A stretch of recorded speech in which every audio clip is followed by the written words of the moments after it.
What if the most disturbing truth about archaeology is not what has been discovered, but what still cannot be explained? Why would an Egyptian mummy be sealed behind perfect geometric squares as if its identity had to be locked away?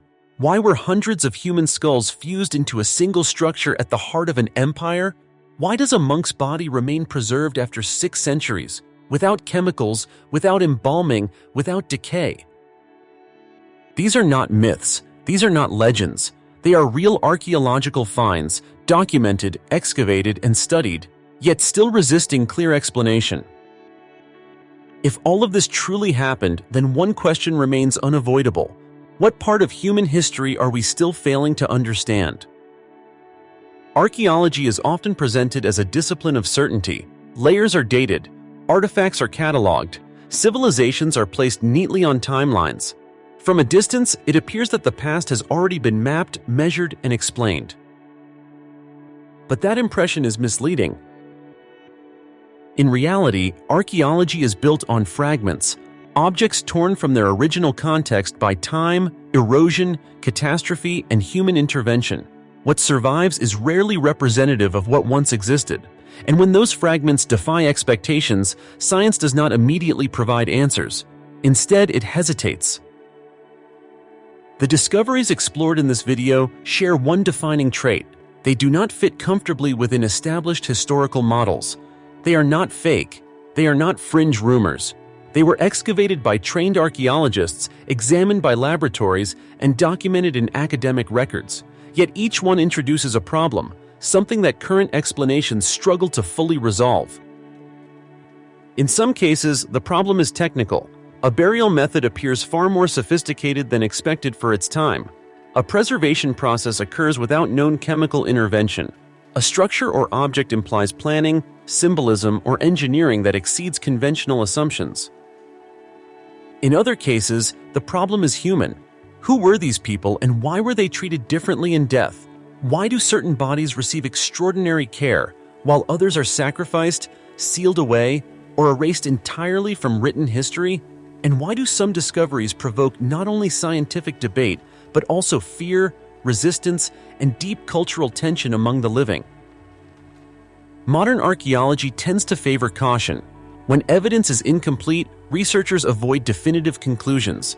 Hypotheses are proposed, tested, revised, or abandoned. This restraint is not a weakness, it is a necessity, but it also means that some discoveries remain suspended in uncertainty for decades, sometimes longer. The 10 cases that follow occupy that uncertain space. They range from ancient Egypt to frozen Siberia, from imperial China to the ruins of Mesoamerica, from modern war graves to high mountain caves where time seems to have stopped. Some challenge our understanding of technology. Others confront our assumptions about ritual, power, belief, and the limits of the human body itself. Taken together, they reveal a simple but unsettling truth.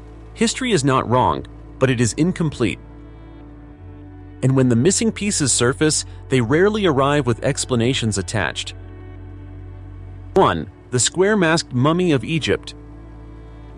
Inside the vast collections of ancient Egypt, few objects unsettle visitors the way this mummy does. At first glance, it appears ordinary, linen-wrapped, rigid, silent, resting as countless others do.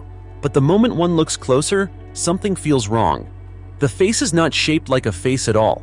It is sealed beneath layers of linen arranged into perfect concentric squares, stacked with mathematical precision, as if geometry itself were being used to erase a human identity.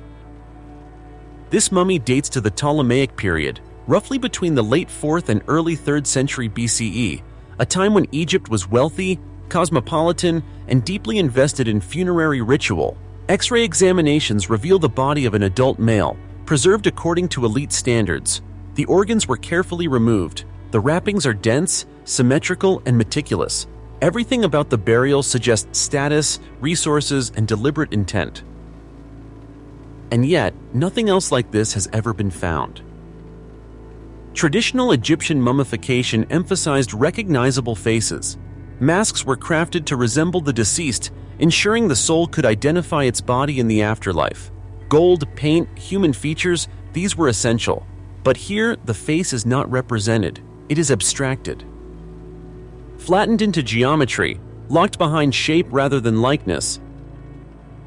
Why? Scholars have proposed practical explanations. Perhaps the design was a rare stylistic choice. Perhaps it reflected regional traditions now lost. Others point to symbolic interpretations, squares associated with stability, order, or cosmic balance. Geometry in Egyptian thought was not decoration, it was meaning. But none of these explanations answer the central question. If the goal of mummification was to preserve identity for eternity, why deliberately conceal the face? The effect is unsettling. The squares feel less like ornamentation and more like a barrier, something meant to seal, not display. A final layer of control imposed after death. It forces us to consider a possibility rarely discussed, that not all elite burials were meant to honor the dead in the same way. Some may have been meant to restrain them. What kind of life leads to a death ritual unlike any other? What did this man represent? Power, danger, transgression, or knowledge? And if Egyptian priests believed the afterlife required recognition, what happens when the face itself is removed from the equation? Perhaps the strangest part of this mummy is not what we see, but what we are prevented from seeing. 2. The Kishtim creature of Russia. In the summer of 1996, in a small village near the town of Kishtim in Russia's Ural region, an event unfolded that would leave investigators divided for decades. Villagers began to notice an elderly woman, Tamara Prosverina, walking through the streets carrying a small bundle wrapped tightly in cloth. She treated it like an infant, holding it close, whispering to it, refusing to let anyone see what was inside. At first, neighbors assumed she was confused, clinging to a doll or an object of comfort. They were wrong. When the bundle was finally revealed, witnesses described something deeply unsettling. The being was no more than 20 centimeters tall. Its skin was dark and leathery. It had no hair. Its head was oversized, with bulging eyes and an abnormally shaped skull. The body did not resemble a typical human infant, nor did it match any known animal native to the region. The creature was alive, at least for a time. According to accounts, Prosverina fed it milk and soft food. It made faint, high-pitched sounds. It appeared fragile, sickly, and weak. Then, not long after authorities intervened and Prosverina was hospitalized, the creature died. What followed only deepened the mystery. The body was reportedly preserved, washed with alcohol and dried, unintentionally transforming it into a small mummy. Medical professionals who later examined it could not reach agreement. One pathologist stated it was not human. Another argued it might be a severely deformed infant, possibly affected by genetic mutation. Context matters here. Kishtim lies near the site of the 1957 Mayak nuclear disaster, one of the most severe radioactive accidents in history. Large areas were contaminated. Birth defects and genetic abnormalities were documented for decades afterward. Radiation-induced mutation became the leading hypothesis. Yet no definitive diagnosis was ever reached. The remains were eventually handed over to authorities and then disappeared. The only person who had lived with the creature died in a car accident in 1999. Other witnesses passed away over time. No DNA sample was preserved, no controlled study was completed. Yet, all that remains are photographs, testimonies, and contradictions. In 2018, scientists confirmed that a similarly mysterious body found in Chile, the so-called Atacama specimen, was human, suffering from rare genetic mutations. This raised a troubling possibility. Could the Kishtim creature have been the same? Or was it something else entirely? Without physical evidence, science cannot close the case, and so this discovery remains suspended between explanation and uncertainty. A reminder that not every archaeological or biological mystery survives long enough to be solved. When evidence disappears, certainty follows it. 3. The Altai Princess, the ice mummy of Siberia. High in the Altai Mountains of southern Siberia, the ground remains frozen for most of the year. Winds cut through the valleys. Snow preserves what time would otherwise erase. It was here, in 1993, that archaeologists uncovered a burial unlike any they had seen before. Beneath layers of permafrost lay the body of a young woman, remarkably intact after 2,500 years. Her skin had not collapsed. Her facial features were still visible. Even more striking were the intricate tattoos etched across her arms and shoulders, mythical animals rendered in flowing, confident lines, preserved as clearly as if they had been drawn yesterday. She became known as the Altai Princess. Scientific analysis revealed that she belonged to the Pazyryk culture, a nomadic people of the Iron Age. She was not a warrior, but she was not ordinary either. The care taken in her burial, silk garments, ceremonial objects, and a specially constructed wooden chamber suggested high status, possibly spiritual authority. Medical examinations told a tragic story. The woman suffered from multiple illnesses, including advanced cancer and a severe bone infection. Traces of opium indicated she may have used pain-relieving substances near the end of her life. She died young, but she was buried with extraordinary precision. Yet the most controversial chapter of her story began after her discovery.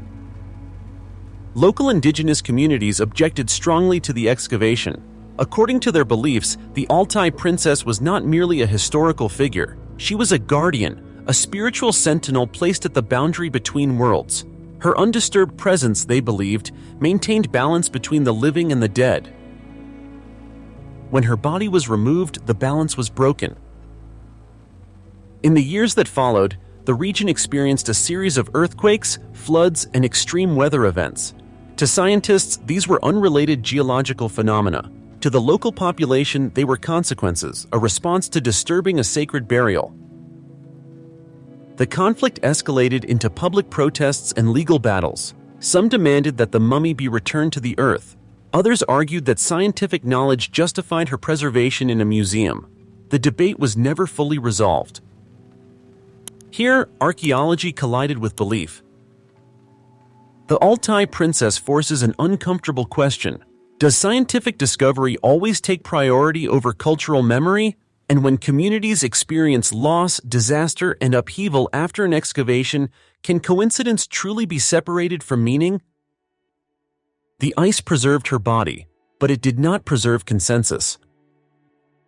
Even today, her legacy remains frozen between science and faith, neither fully surrendered, neither fully explained. 4. The Aztec Skull Tower, Huitzilopochtli. At the heart of what is now modern Mexico City, archaeologists uncovered a structure that forced a fundamental reassessment of Aztec ritual life. Beneath layers of colonial debris, near the ruins of the ancient ceremonial center of Tenochtitlan, stood the remains of Huitzilopochtli, a massive cylindrical construction formed by hundreds of human skulls mortared together into a single architectural statement. Initial counts exceeded 650 skulls. Later excavations pushed that number higher. For centuries, Spanish chroniclers had described skull racks used by the Aztec Empire as displays of conquered warriors, warnings to enemies, trophies of warfare.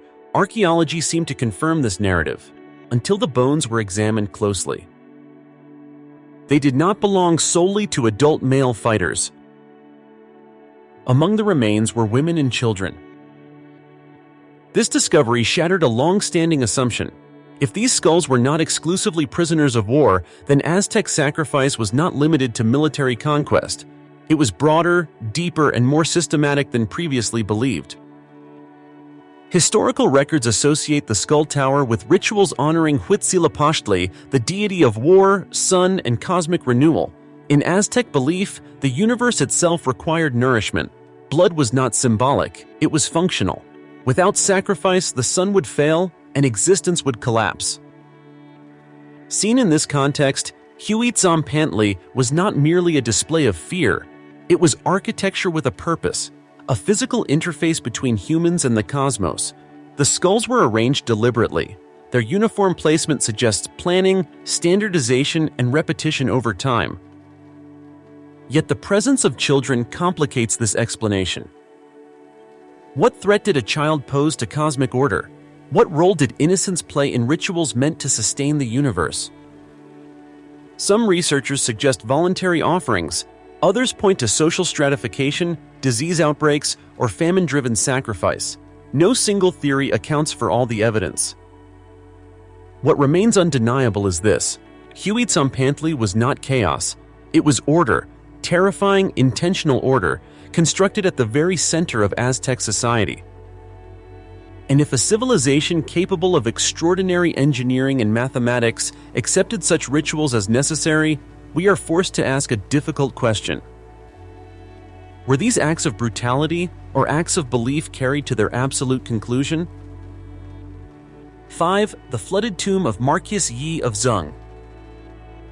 In 1978, an accidental explosion at a construction site in central China exposed something no one was prepared to see: the sealed roof of a massive underground tomb, untouched for more than 2 millennia. What archaeologists uncovered belonged to Marquis Yi of Zheng, a regional ruler during China's Warring States period in the 5th century BCE. From the outset, the tomb defied expectations. Its scale alone was extraordinary. Multiple chambers arranged with mathematical precision, protected by thick layers of soil, clay, and charcoal intended to prevent water infiltration. And yet, when the chambers were finally opened, the entire tomb lay submerged. An ancient earthquake or flood had ruptured the groundwater table, turning a masterpiece of anti-flood engineering into a silent underwater vault. Pumps worked for hours to clear the water and mud. Only then did the most astonishing feature emerge. At the center of the eastern chamber rested a bronze coffin cast from a single piece, measuring over 3 meters in length and weighing nearly 3 metric tons. It was not assembled.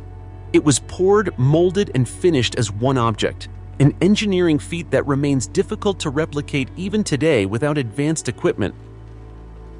The coffin had a door. This detail stunned researchers. Doors imply passage, entry and exit, movement between states.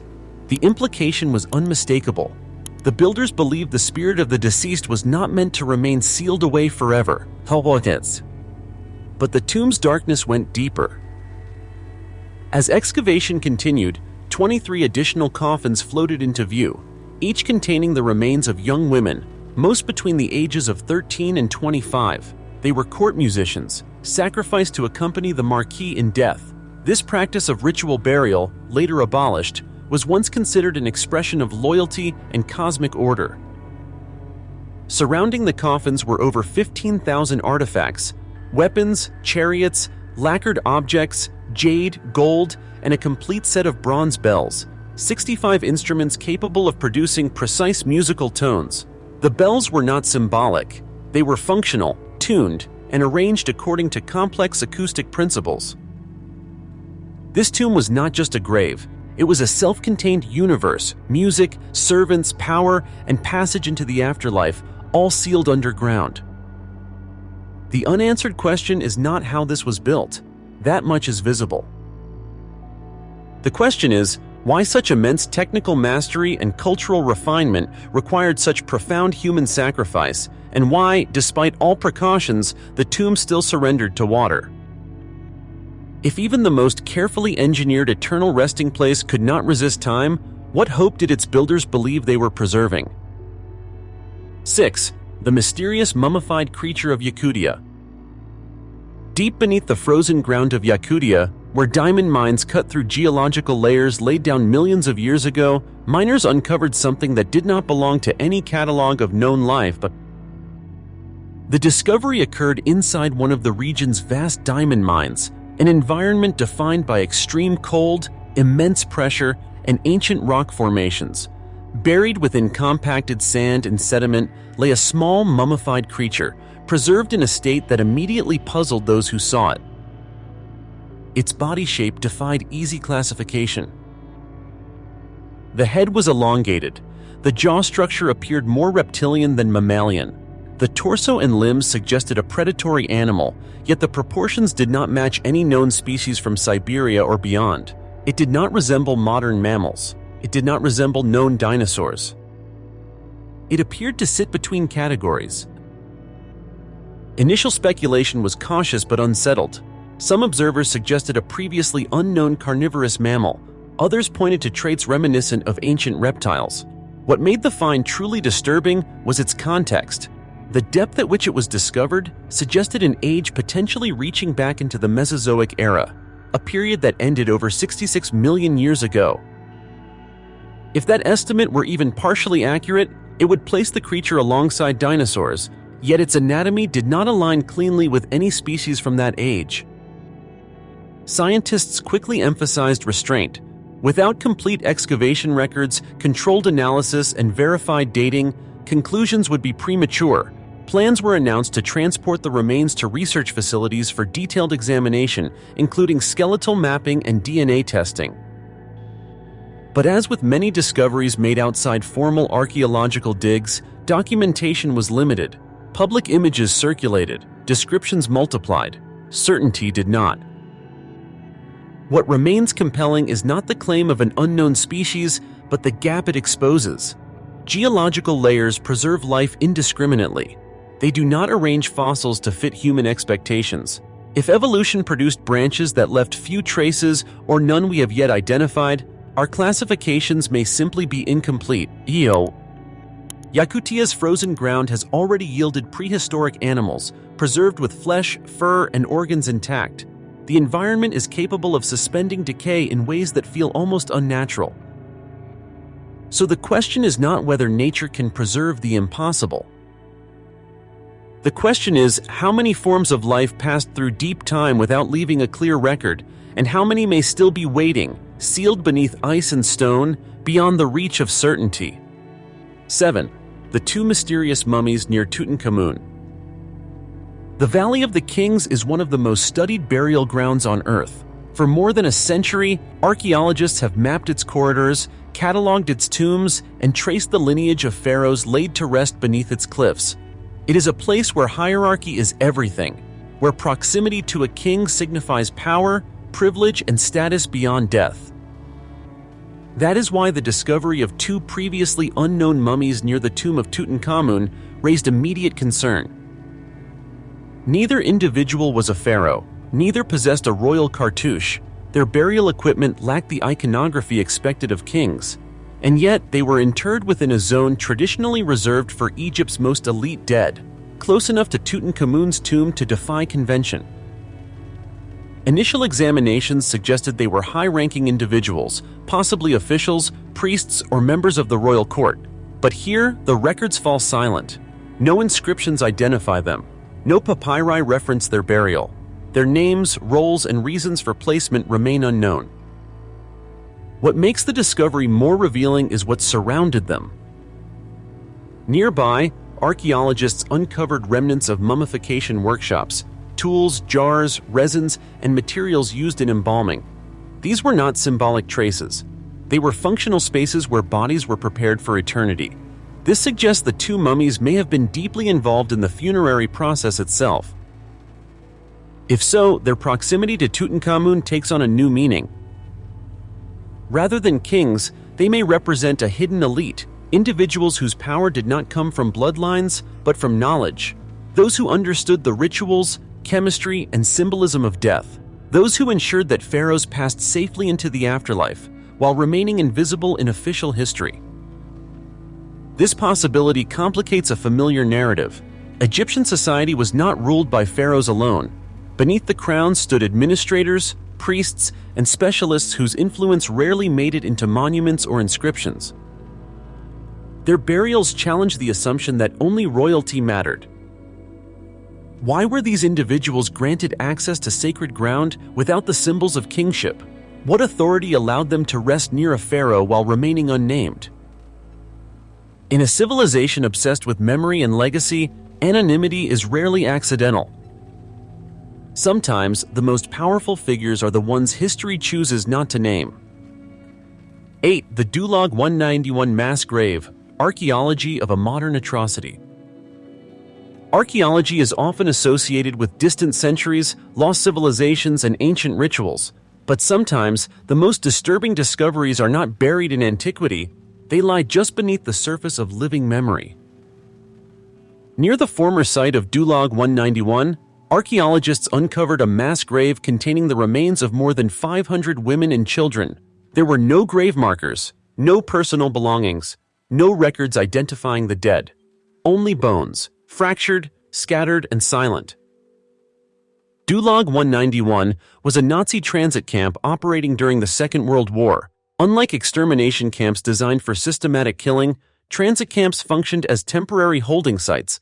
But temporary did not mean survivable. Conditions were brutal. Starvation, disease, and execution were common. When excavations began, forensic analysis revealed chilling details. Many skeletons bore gunshot wounds. Others showed signs of blunt trauma and untreated fractures. The victims were not soldiers. They were civilians, mostly women, children, and the elderly. People with no strategic value, eliminated simply because they were in the way. The absence of personal items told its own story. These bodies were not buried with ritual or respect. They were discarded quickly, covered with shallow layers of soil, and forgotten as the war moved on. Over time, erosion brought fragments back to the surface. What makes this discovery especially unsettling is its proximity in time. These people lived in a world of radios, trains, and modern medicine.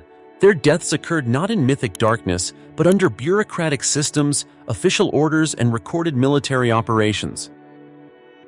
This is archaeology confronting documented history and finding gaps even there. Records spoke of thousands dead. The ground confirmed it, but it also added detail that statistics never capture: the randomness of violence, the youth of the victims, the physical evidence of fear and haste. Unlike ancient mass graves, this site offers no comforting distance. There are no lost languages to translate, no vanished belief systems to decode. Only a question that refuses to fade. If such brutality could be organized, recorded, and still partially erased within living memory, how much easier was it for older atrocities to disappear entirely? Sometimes archaeology does not reveal mystery. It reveals accountability. 9. The copper-coated mummies of Zeleny Yar. On a remote stretch of tundra in northern Siberia, archaeologists uncovered a burial ground that seemed to defy both climate and convention. At the Zeleny Yar site, excavations revealed 11 human mummies dating to the 12th to 13th centuries, preserved in extraordinary condition despite the harsh environment. Among them were adults, children, and even infants, but it was not the cold alone that had preserved them. Their bodies were coated in copper. In some cases, copper plates covered the chest and limbs. In others, the metal had been placed directly against the body, forming a protective layer that slowed decay. The result was startling. Skin, hair, and soft tissue survived far longer than expected, creating the impression of bodies deliberately armored against time. Copper is known for its antimicrobial properties.